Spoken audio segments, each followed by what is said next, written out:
This week, we're talking about start button behaviors. We're getting a little bit techie this week. It's been a while since we've delved into a little bit more of the tech. What are start button behaviors? How can they be helpful? And groomers, I want you to know there are some limitations, but there are some ways we can work around it. And trainers, I want you to know why groomers have trouble with start button behaviors, because they are not really well suited for the grooming environment. So we're going to talk about all that this week. This is the Creating Great Grooming Dogs Show. I'm Christina Meyer-Smith. I'm a Master Groomer Behavior Specialist, a Certified Behavior Consultant for Canines, a Certified Professional Dog Trainer, a Certified Professional Groomer, an instructor at Whole Pet Grooming Academy, and I'm the owner of Happy Critters in Nashua, New Hampshire. And this, my friends and colleagues, is the podcast where grooming and training meet.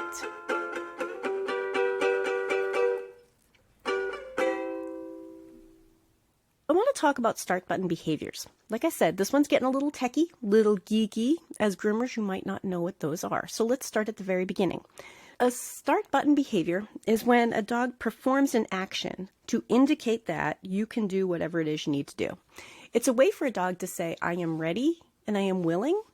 So it's something that we're going to teach a dog to do so that they can tell us, you may now proceed. Now, the trick of it is that if the dog stops doing that thing, it says, I need more time. I need a little bit of space. So what are some examples? I think that'll make it easier. We're going to use some of the more common dog training examples of start button behaviors. And these came from working in vet hospitals. These came from trying to do veterinary procedures on animals. And they are very, very handy. They are very effective. However, we will also talk about it through the grooming lens because these are difficult for groomers to implement and use. But one of those start button behaviors is a chin rest. Now that's when you put out your hand or put out something and the dog places their chin on it.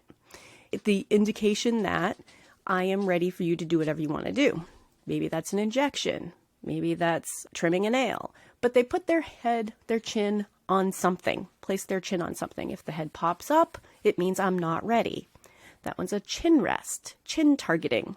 There's also nose targeting, and that is when the dog touches their nose to something to indicate that, okay, my nose is here. I'm saying it's okay for you to do the thing you want to do. The thing you wish to do to me is now okay to do.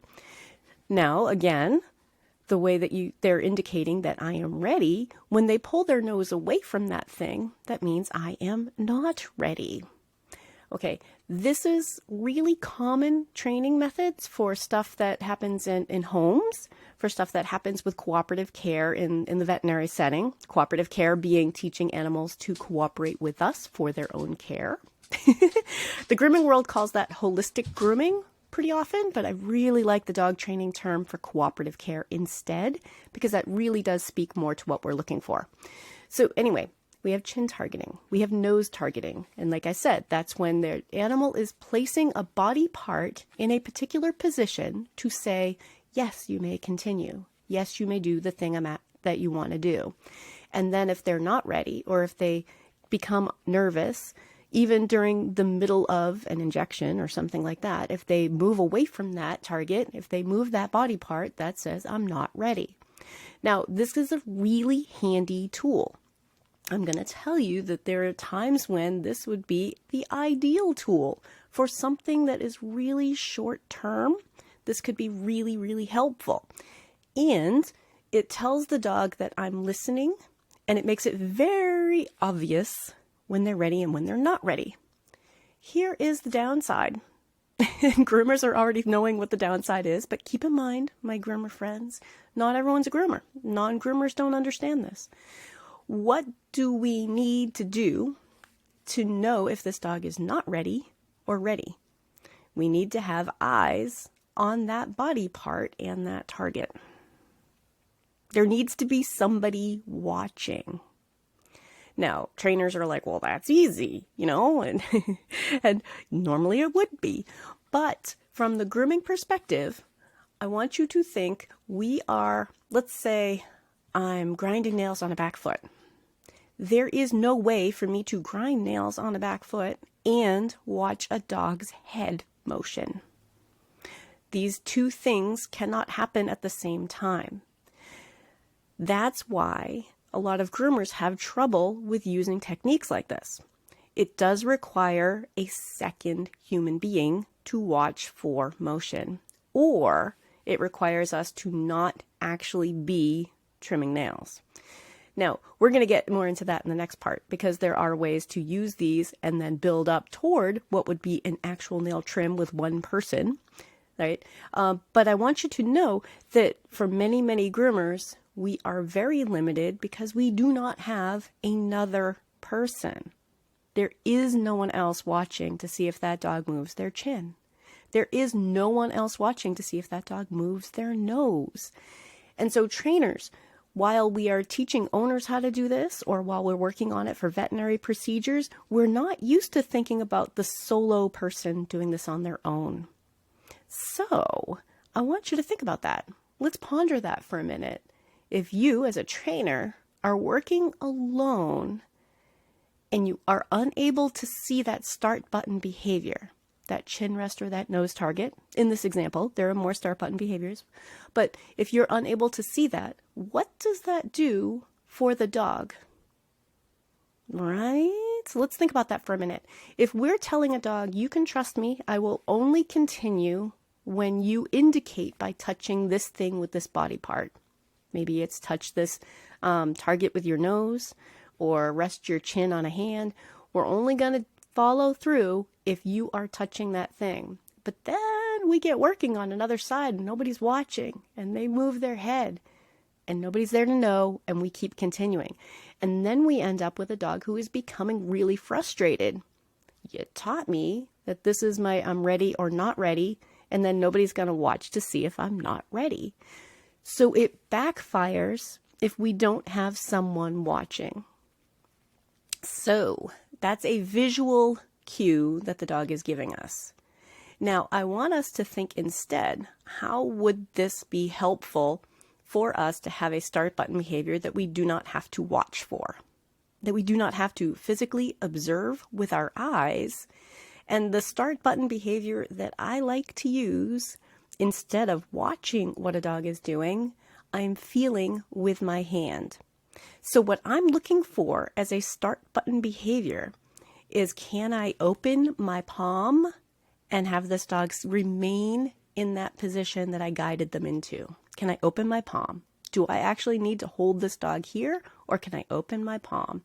Opening my palm and having their body still be loose is a clear indication that they are choosing to stay in my hand, that they're choosing to cooperate with this. Calm, comfortable, and cooperative, right? But now it's something I can feel in my hand. So if I'm holding a tail, I can tell if that dog is just letting me guide their tail, or if I'm actually having to hold their tail. Groomers, I know this one's tough, because we think we have to hold on and grab hold of everything, and we usually do not. I want you to think about, if we are just guiding them and positioning them, moving them around, putting them into position, we shouldn't have to hold on tight. If you have to hold on tight, let go of your hand. Just open it up and see if that animal is actually going to choose to stay there, because many of them do. A lot of dogs fight against us holding tight. So this tactile cue is something I can feel in my hand.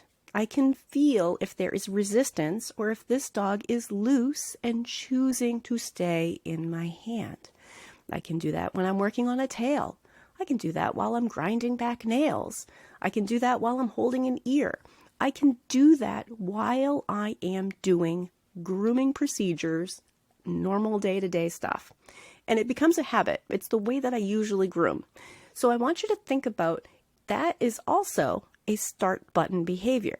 So trainers, non-groomers, for the non-groomers out there, if we have a start button behavior that can be effectively used by one individual person, one person working by themselves, that's a really effective start button behavior. Now, if the dog wiggles, that tells me I am not ready. If the dog tries to, move away when I open my hand, that tells me they're not ready. And so therefore, I can change what I need to do to help them be ready. And I can feel it. I can feel it in my hand. It's a tactile cue. I can feel it in my hand. I can use this every day. Yet, I still find a lot of people are trying to push this like nose targeting and chin targeting. And there are some other concerns with nose targeting and chin targeting in the grooming setting also. So in the next part, we're going to talk more about that. I know that not everyone here wants to become a master groomer behavior specialist, but did you know that I offer other courses too? There's a 4-hour Groom Smart course to learn how to use the 3 C's in your day-to-day grooming. And there's Modern Behavior and Handling for Groomers. Those are both available through the Whole Pet Grooming Academy. They're 4-hour classes. You have 1 month access to complete those. And I will have links for those in the show notes. So the other concern with things like nose targeting and chin targeting, and there's another one called the bucket game, where the dog stares at the bucket and you take food out of the bucket. And so they're staring at treats and eagerly waiting for treats. It's a really good game, okay? However, it also requires someone to be watching. And that is just not something that most groomers are able to do in their grooming setting. So groomers, if a dog is working on this, if owners are working on this, it's a simple matter of telling them, I am going to need to have 2 people while I groom your dog. And here is your additional cost. Book it. If you work alone, perhaps it's an owner who's going to be helping you with that. That's okay. We can talk about that because they're actively working with their dog. Hurrah! Right? So I want you to think, if that's something that they're working on, we can accommodate that. Just know that we will need another set of eyes. And we also need to know what the signal is for ready and not ready. That's what start button behaviors are for. Now, here are some concerns I have for things like chin targeting and nose targeting. So again, this is for the non-groomers who might not understand this part. My dogs know a chin target. I love teaching things like chin targeting and nose targeting. But if I am scissoring around a face, I do not want a dog to enthusiastically push their chin or their nose into my hand. Do you see how that could become very dangerous? That could become very risky. And I think that some dogs are being taught to do chin targeting and nose targeting with such enthusiasm. And most of the time in dog training, yeah, we want an enthusiastic dog. Woohoo! But overly silly is just as risky as aggressive because we are often trimming like a millimeter away from the skin. Think about that. We have sharp objects next to eyeballs. We have sharp objects next to lips, next to noses, next to ears. And if a dog is enthusiastically smashing their nose or their chin into you because owners thought this was wonderful, because owners sometimes go a little overboard, we need to keep that safety concern in mind. So my own dogs know chin targeting and nose targeting, and I have proofed it, meaning I have made sure that they only do it when I ask, so that if I have a hand underneath their chin, I can move around their whole face. If I have fingers in front of their nose, I can move around their whole face. I have to have the hand under their chin and also say, chin. I have to put the fingers in front of their nose and also say, touch or hear or whatever I'm going to use. If I do not, then I do not expect them to be trying to push their head into my hand. Now, groomers were like, oh wait, we can still have those tools, but not have them get in our way. All right. See, so groomers, I'm thinking about you. I am. These are still useful tools, but we need to proof them so that the dog only does it when asked. Okay. So I want a dog to be able to hold a chin target. That can be really handy. I've used it during grooming. I've used it during the vet's office. I've used it when I've had to do something on a face. Maybe it's just a matter of, can you give me your chin? Put my hand out and I can really scrub at whatever it was they rolled in. But I want you to think about the safety aspect of having dogs enthusiastically smash their chins and noses into people is not real helpful for grooming.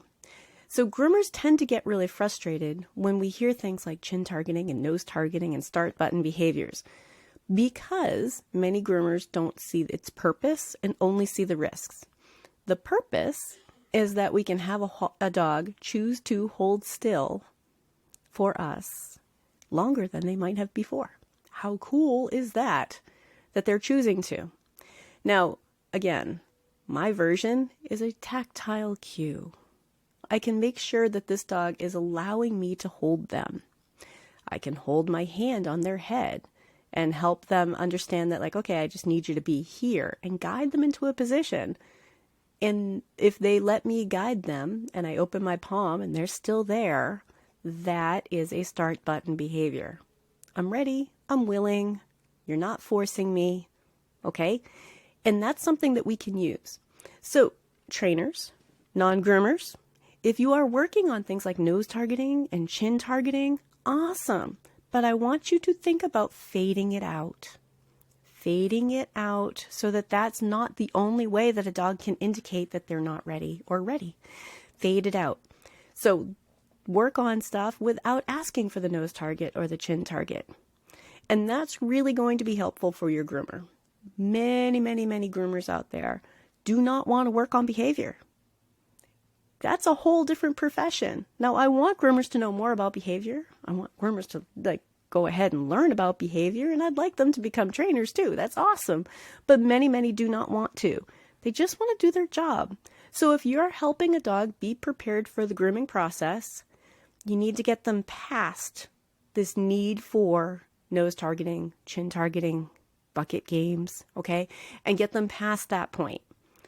Get them to a point where, will you let me do it without nose targeting or chin targeting?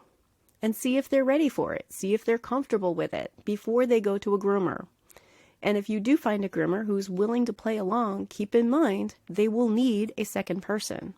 2 people is double the cost. And groomers, do not give that away for free, okay? 2 people working on a dog for half an hour is an hour of your shop time. Keep that in mind and charge accordingly, or you're going to feel really frustrated every time a dog comes in that's still in the process of training. Don't lose money while they're in a process of training. We want to encourage our owners to train. We want to encourage our trainers to come up with solutions for us. We just need to know that sometimes they are not the finished product. Sometimes that dog is not quite ready to be groomed in a normal way. And that's okay. We need to work on stuff. So start button behaviors are part of teaching consent, letting a dog tell us when they're ready and when they're not ready. And we have to be watching for it or feeling for it and respond if they're not ready. And that's part of why they're really effective, because the dog knows, wait, if I do this action, they're going to give me a break, they're going to back off and help me be ready. So we talked last week. I mentioned calm, comfortable, and cooperative and how we're going to use it in our little memory game. And how do we use it? We groom smart. We start with calm, comfortable, and cooperative. Maintain the 3 C's. Act the 3 C's. If they get worried, we return to the 3 C's. And we teach the 3 C's. And I'm going to keep pushing that on you because I used it in the memory example. So the 3 C's, calm, comfortable, and cooperative. This is one of the ways that we can use that. So targeting, not a bad idea. Start button behaviors, not a bad idea. We just need to think about the context that we're doing them in. So if dog grooming were a dog sport, we would have more groomers talking about what we need. If we were teaching agility, we would have to know that there's a particular way to go in through the weave poles that we need to be planning for. We can't just go through the weave poles any which way, willy-nilly. There's one particular way, and you need to plan ahead for it. So trainers and non-groomers, in the sport of grooming, if dog grooming were a dog sport, we will need a dog that does not require 2 people. We will need a dog who can just be handled for grooming without any extra eyes watching what their face is doing. And that's going to be really important to get groomers on board with training, to get trainers better preparing dogs for the grooming process. Okay, we don't have a second set of eyes in many, many situations. Mobile groomers, often working alone. House call groomers, often working alone. Owners can be helpful, but owners are kind of a mixed bag if they can be helpful or not.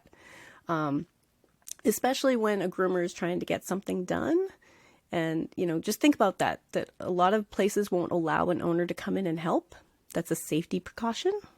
A lot of places will not allow owners on the grooming floor because owners do crazy things. Sorry, owners, if you're listening, but it's really tempting to pet that dog on another table that's not your dog, and that dog could hurt you. So a lot of places won't allow you in. So we need to be thinking about solutions that are going to work for a real world example of dog grooming, which is a solitary groomer who's looking at your dog's body and looking at the haircut. We're looking all over. We're looking at everything but what they're looking at. Even when we're doing their head, we're just looking at symmetry. We're looking at their hair. We're very rarely looking what their eyes are looking at. So the realistic expectation should be that the dog is just choosing to stay with us. And that's why a tactile cue, just is this dog relaxed in my hand? Is this dog calm, comfortable, and cooperative in my hand? Can I open my palm and close it again? Is this dog staying with me, or is this dog pulling against me? Perfectly reasonable thing for groomers to work with. And we work with it all day, every day. So be thinking about these start button behaviors. And again, a little bit techy this week, but be thinking about start button behaviors are really handy and they're useful and they can help a dog get to the point where a groomer can actually not be watching and do the job. Okay. These can be earlier training.